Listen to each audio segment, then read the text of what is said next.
Hello, welcome to Centricity Electronic Health Record Training. We're going to review Documents and Orders 101. Here are some important reminders before we begin. Logging in with the proper location of care, setting your schedule preferences, and where to find the Centricity Training and Resources icon. An important reminder for logging in is setting your location of care. The location of care is very important, so your schedule, appointments, documents, fee tickets, and billing are all tied together. So please note that after you click your username and password, please click the location of care that you are providing service that day. Another reminder is setting your schedule preference. When you go to your chart desktop, make sure you can see your schedule. If you can't, you may access the Chart Desktop Schedule Preference job aid located on the Training and Resources SharePoint site. Please note that schedules are built under providers' names, not interns. Therefore, all interns will need to change their schedule before the first day of clinic. The last reminder is where to find the Training and Resources icon. If you click the icon located on your RDS cluster, you will be accessing a SharePoint site. You must log in with your username and password that Northwestern has given you, and here you can find some very resourceful tips. This one shows the GE readiness checklist for providers and interns. First, we're going to review EHR documents, opening and viewing documents, how to create a document, routing and signing documents, and appending documents. Opening and viewing documents. We're going to see the difference between documents in the chart and chart desktop, conversion documents, how to recognize the conversion that was completed in August of 2015, opening attachments versus opening documents, document status types, and document types. Documents in chart and documents in chart desktop. Often you will toggle between the chart and chart desktop. The chart is actually the patient's chart. You'll first click chart and then click documents to view the patient's documents. But documents can also be routed to your chart desktop. And this is the view of your summary. Typically when you log into CPS, you're taken to your chart desktop. If you see any documents here, these are the documents that have been routed to your chart desktop. You can also click the documents below to expand the same view. With conversion documents, you are recognizing them as an attachment under LKLK. And how you recognize that is it's listed under the provider section of the document. Another way that you can see the expanded version is by clicking the attachment button. But for here, you'll only see a preview underneath the chart document, and it will state conversion document by LKLK. So anytime you see a paperclip icon next to the date of the document, click the Attach button to open the PDF file. This is a button that will take you to a PDF document and open an entirely separate window of that document. All other documents are Centricity documents. If you see a piece of paper next to the date, click the Document button to open a larger view than the preview below. Both of these buttons are found on the right-hand center of your screen. Just click Document, such as a piece of paper, and you will see an expanded view here. Another thing to be aware of is document status. Documents have a status on the right-hand side of the screen. Typically, they are signed. When they are not signed, you can see a number of different ways that it's not signed. One, in the upper left-hand corner of the screen, you will see a document for edit. Two, you'll see a document that has a pencil icon next to it. And three, the status will either say on hold or in progress. In addition to converted documents, many different types of documents can be created in Centricity through an encounter, or they can be loaded by the front desk. Some examples of encounters are listed here on the left, but I wanted to make note that there are some other documents created by the front desk, such as outcome measurements, registration forms, and also the conversion documents. Now we'll begin how to create a document. It is important to open the patient's chart from the schedule, We'll review how to start a new document and confirming very critical information before clicking OK, and review the encounters used and examples of custom forms created per discipline.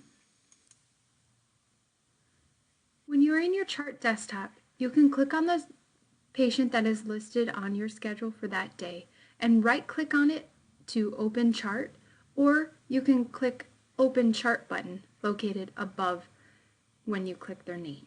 Please note that when you open the patient's chart from the schedule, it will cut down on the number of fields you have to manually update that ties the visit to your appointment and your fee ticket, so orders and charges and diagnosis are correctly applied to that appointment. When you're starting a new document, you will go into the patient's chart and you will see this button on the upper left-hand corner of your screen. Click the New Document button, and once you do, an Update Chart menu will appear. Review all this pertinent information before clicking OK. The clinical date and time is correct. The provider selected is the billable provider or supervisor for that appointment. The location of care is correct. This will be preloaded from how you logged in that day. And the appointment is associated to the schedule. This box will check down below when the appointment is synced to the patient's schedule. And lastly, encounter types used in custom forms. When you click the left-hand part of your Update Chart menu, you will see a list of options. The options are basically how we select an encounter type. This is the start of your document summary. When you select this encounter for the visit for that day, forms will load in your document that is predetermined based on what you select here. These custom forms were created in each discipline of Northwestern to intend to be a guide in creating your documents.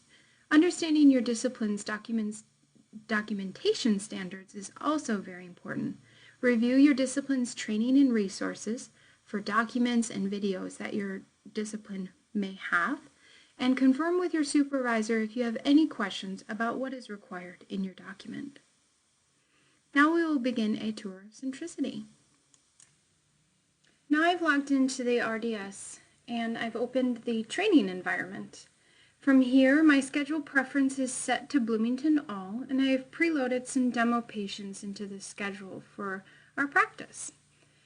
When you log in, you'll see many things looking at you. Try not to be overwhelmed by what you see, and focus on the left-hand side of your screen. The left-hand side of your screen shows this bar here that can be expanded or collapsed. And you'll see up at the top we are in our chart desktop. In our chart desktop, we will see our schedule, alerts and flags, and documents that have been routed to us. Within here, this is where we will open the patient's chart from the schedule. For this testing and training purpose, I loaded Dr. Feiner with a few patients for Chiro, and myself with a massage appointment, and Victoria Hewitt with a couple acupuncture appointments. I'm going to demonstrate opening each encounter for these appointments. Mickey Mouse is selected here as a chiropractic established patient. You can see the description of the appointment up here under type. So to open this patient's chart, I'm going to either right-click Open from Chart or click once and click the Open Chart button at the top. From here, Mickey Mouse's chart opens. So now if I wanted to go back to see my schedule for the next patient, I would click Chart Desktop and see my schedule. But when I click Chart again, it remembers the last person that I had logged into.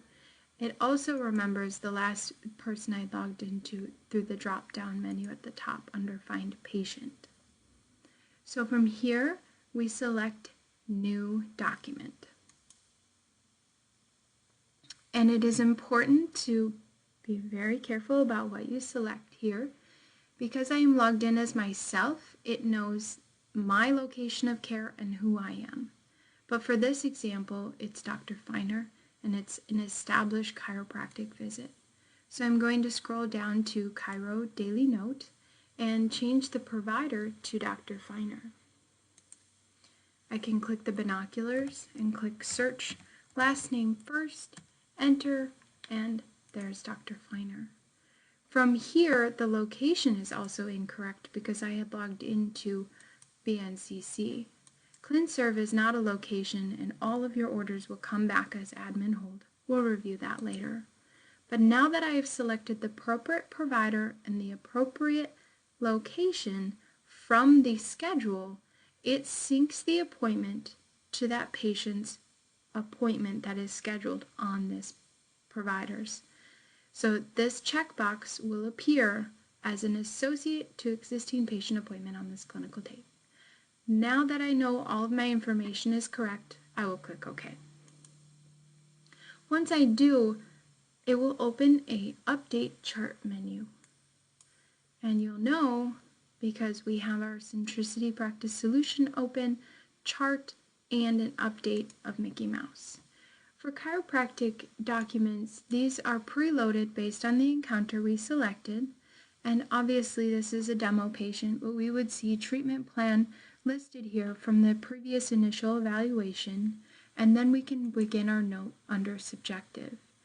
Chiropractors have a bit more information than other providers here, and they actually have subjective complaints 1 through 10, and they're able to select their subjective complaints and speak about each one as it expands.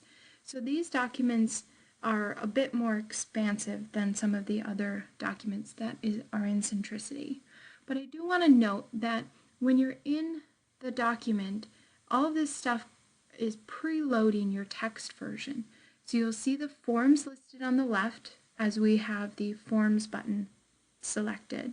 When we click the Text button, you'll see what I have selected here shows up in the text.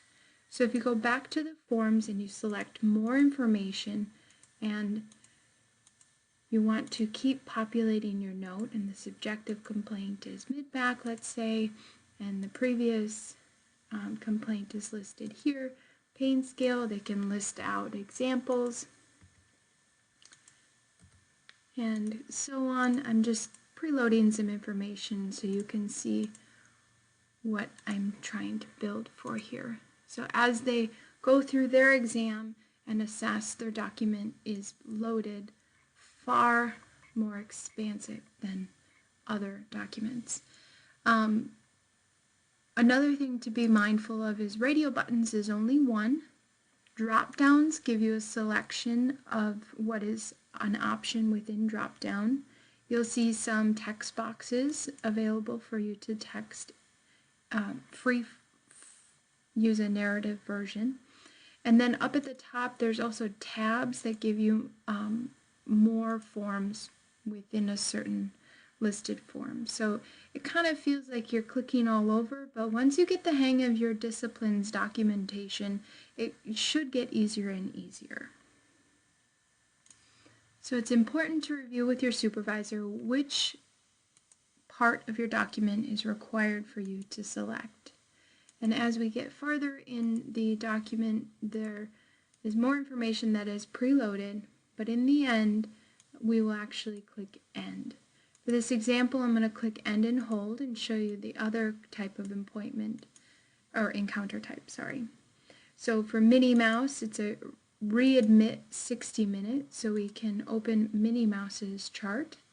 From here, her chart summary shows up, lists her documents, her orders, and more information on the left, but we're going to start a new document, so we'll click New Document. And from here, it's a chiropractic re-exam, so they have a re-evaluation form. And from here, I'm going to sync it to the appropriate provider and location of care, and click OK. And this encounter type has many more forms because it's an evaluation, and as they select information, more stuff will expand.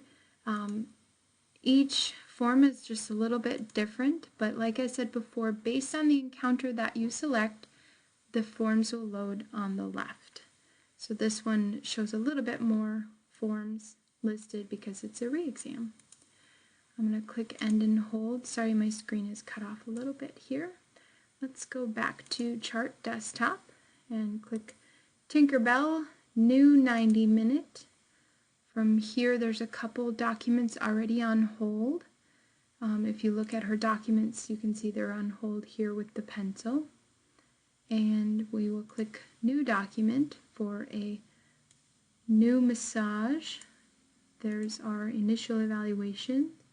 And this one I'm selected as the provider, so I will click OK now that it is the proper location of care. No, it is not. I'm logged in at DLC. There we go. And it shows here that Victoria Hewitt has seen her after this appointment, so it's a good reminder to make sure you end on time. And initial evaluation for massage, these are the forms that will preload here. There's different tabs on top and different selections and different text boxes based on the type of form. Looks like health history, contraindication, experiences and preferences, goals, complaints. Each form is a little different. It was all developed almost 2 years ago now in our custom development before go live. Now I'm going to click End and Hold and go back to my chart desktop. We got 2 more to open to show you the example of different encounters. Donald Duck is an established acupuncture. We'll see there's one on hold here. Click New Document. This provider is Victoria Hewitt, and it is acupuncture is an A. And the provider, Hewitt. The location is set for here, and now we see it syncs. Now we can click OK. And for Donald Duck, acupuncture has one encounter type, but that may change soon depending on what enhancement gets approved or not. But for acupuncture visits, they have all their forms listed on the left here, and each one is how they practice. So chief complaint you can list out here, your severity, past medical, sensations, sweating, dizziness, sleep pattern, pulse, and then they also have their acupuncture points listed, accessory techniques, plan of care. Based on what you select within these forms, sometimes they can expand and it develops your document here. And the last one on our schedule, just to be consistent here, I click on Chart Desktop, Tinkerbell, Open Chart, Victoria Hewitt. It will be an acupuncture visit with the provider name. Click OK and associate with the proper location of care. Click OK, and as you can see, acupuncture will have the same list developed here. So I'm going to press hold now and we'll continue on with our training.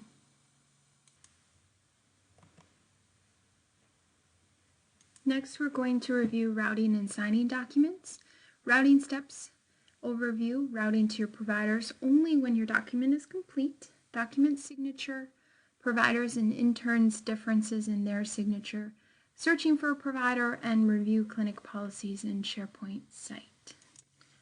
Here's a little guide for routing steps. It's highly suggested as an intern to route the document to your supervisor or billable provider only when the document is completed and ready to be signed. So if you're not done with your document, you would click End like I demonstrated. You can route it to yourself by selecting Me and click Hold, just as I had demonstrated. But when you are done, interns, make sure you put the intern signature on the bottom of your note, and you can see the intern signature job aid for more information. Click End and select the billable provider to route to, which is typically preloaded because that's who you selected when you created the new document, and click Hold. For providers, before signing these documents when they're done by interns, you want to review the quality of the note, and if something is incorrect, you can route it back to the intern. confirm the intern's signature, sign the order the same day of the patient visit, and sign the document within 72 hours of the patient visit per the timeline policy, which we'll also review later. But if the person you wish to route to is not listed, you can click the New to search for more users. So after we are done, we can click End, and this is our routing options. When you end an update, it remembers you and it remembers the provider you selected. If this is highlighted, you can remove it. If you want to just route it back to yourself, you can also just route it to nobody and it stays on the patient's chart, but it's a good reminder to route it to yourself if it's on hold. From here, this is where, if you are done, you would select the provider if you're an intern. And then if they're not listed here, you can select New and click the binoculars button to search for a new provider that may not be listed, such as typing in their last name, clicking OK. And here is where it's a new routing information, so you can tell them please review, or I'll be in next week. Typically, you can select signature, action required, or review, and also set the priority.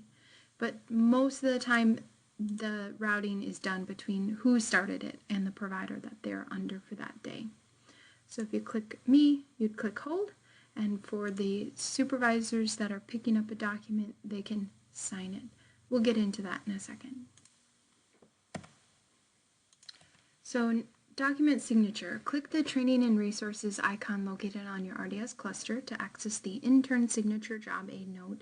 I did put a few quick selections here on the PowerPoint to talk about how only the billable provider can sign documents and orders.